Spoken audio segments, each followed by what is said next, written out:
থেকে আরামবাগে প্রশাসনিক বৈঠকে মুখ্যমন্ত্রী শুভেন্দু অধিকারী। বন্যা কবলিত এলাকাগুলি নিয়ে আলোচনা, একাধিক পদক্ষেপের নির্দেশ মুখ্যমন্ত্রীর।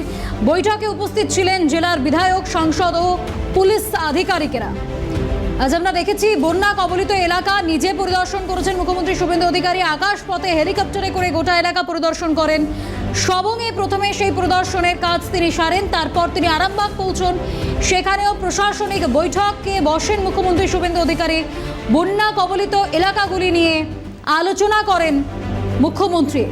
একাধিক পদক্ষেপেরও নির্দেশ দিয়েছেন মুখ্যমন্ত্রী শুভেন্দু অধিকারী।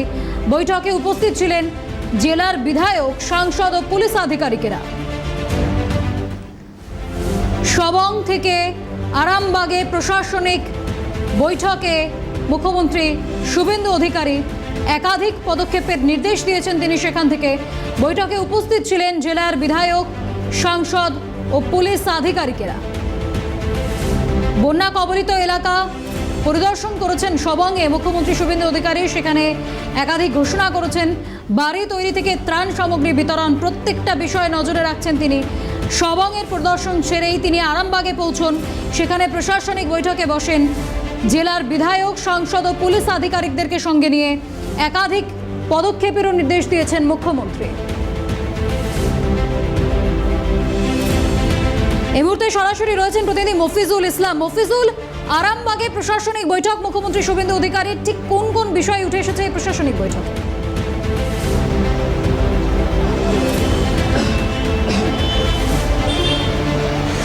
দেখে আজকের প্রশাসনিক বৈঠকের মূল বিষয়টি হচ্ছে যে ইরিগেশন দপ্তরের বা ইরিগেশন ডিপার্টমেন্টের অধীনে যে সমস্ত বিষয়গুলো পড়ে সেগুলোকে নিয়ে। তার মূল কারণ না, আরামবাগ সাব ডিভিশন এমন একটি মহকুমা যেটা হচ্ছে নদীমাতৃক মহকুমা। আরামবাগ সাব ডিভিশনের যে 4টি ব্লক রয়েছে, যে সেই সমস্ত যে 6টি ব্লক রয়েছে, প্রত্যেকটা ব্লকের চতুর্দিকে কিন্তু নদী দিয়ে ঘেরা।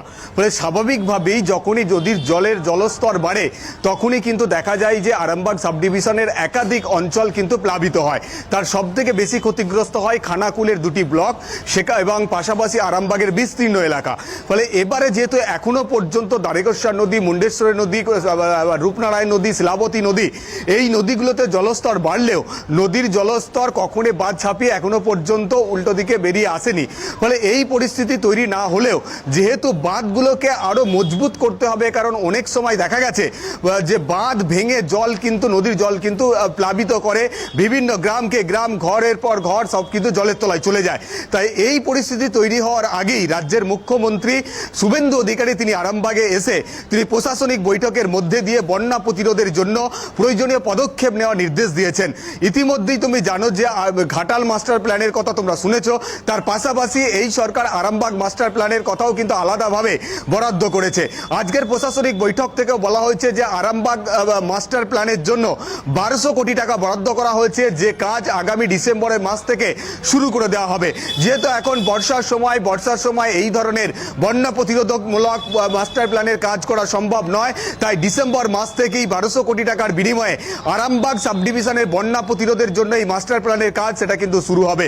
তার পাশাপাশি অত্যন্ত গুরুত্বপূর্ণ সমস্যা এই মুহূর্তে আরামবাগ মহকুমার জন্য, সেটা হচ্ছে রামকৃষ্ণ সেতু। দ্বারকেশ্বর নদীর ওপর এই রামকৃষ্ণ সেতু, যেটা আরামবাগের সঙ্গে 5টা জেলাকে সংযুক্ত করে, সেই রামকৃষ্ণ সেতু বিগত কয়েক বছর ধরে ভগ্নপ্রায় পরিস্থিতি তৈরি হয়ে রয়েছে। মাঝে মধ্যেই সেই সেতুর ওপর দিয়ে যান চলাচল বন্ধ করে দিতে হয়।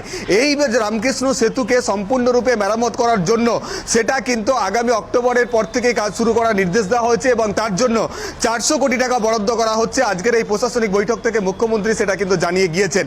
এর পাশাপাশি আরো একটি সবথেকে বড় সমস্যা, সেটা হচ্ছে রাস্তাঘাটের সমস্যা।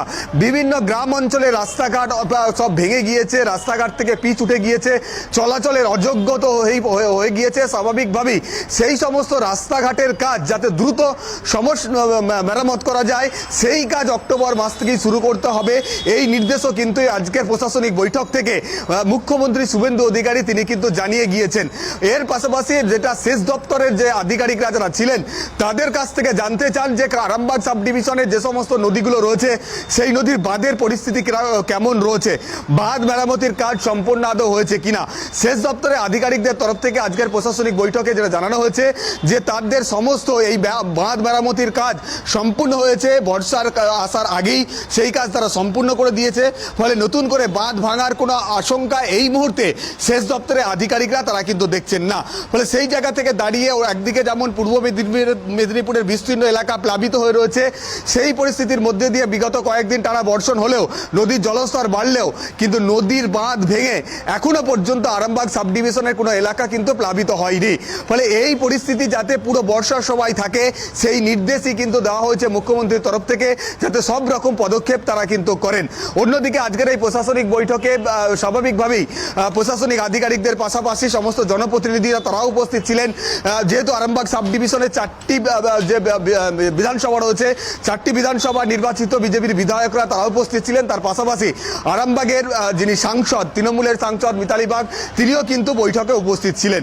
তিনিও জানান যে এই বৈঠকে অত্যন্ত গুরুত্বপূর্ণ বিষয়গুলো নিয়ে আলোচনা হয়েছে। ফলে সেই আলোচনা সদার্থক এবং তিনি মুখ্যমন্ত্রীর কাজের মানে সন্তোষ প্রকাশ করেছেন। ফলে সব মিলিয়ে আজকের এই বন্যার পরিস্থিতি তৈরি হওয়ার আগেই মুখ্যমন্ত্রী হিসাবে শুভেন্দু অধিকারীর আরামবাগ সফর এবং সেখানের এই প্রশাসনিক বৈঠক অত্যন্ত তাৎপর্যপূর্ণ বন্যা প্রতিরোধের ক্ষেত্রে। কারণ এই বন্যার ফলে এই আরামবাগ সাব ডিভিশনের বিস্তীর্ণ এলাকার মানুষ প্লাবনের কারণে ব্যাপক ক্ষয়ক্ষতির সম্মুখীন হতে থাকেন। ফলে সেটা রোধ করার জন্য নতুন সরকার যে পদক্ষেপ নিয়েছে তা অত্যন্ত প্রশংসনীয় বলেই কিন্তু এলাকার মানুষজন জানাচ্ছেন। বৃষ্টি।